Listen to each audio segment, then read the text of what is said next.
मुंबईत कबड्डी खेळाच्या आजवरच्या प्रवासात मोलाची भूमिका बजावणारा लोअर परळचा श्रमिक जिमखाना मंडळी 60 वर्षांचा झाला आहे आणि त्यानिमित्त वरळीच्या अमरप्रेम क्रीडा मंडळाच्या वतीनं शनिवारी सायंकाळी 5 वाजता एका कृतज्ञता सोहळ्याचं आयोजन करण्यात आलं। अमरप्रेम क्रीडा मंडळाच्या सुवर्ण महोत्सवी वर्षानिमित्त हा आगळावेगळा कार्यक्रम संपन्न होणार आहे।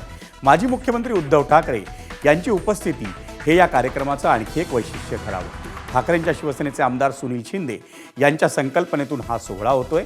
श्रमिक जिमखान्याचा तबेल्यापासून थेट मुंबई कबड्डीची पंढरी अशी ओळख मिळेपर्यंत झालेला प्रवास या सोहळ्यात मांडण्यात येईल। तसंच त्यानिमित्तानं कबड्डीच्या किंबहुना मुंबईतल्या कबड्डीच्या प्रवासात महत्त्वाची भूमिका बजावणाऱ्या ज्येष्ठ आणि श्रेष्ठ खेळाडूंचा सन्मानही यावेळी करण्यात येईल। एबीपी माझा, उघडा डोळे बघा नीट।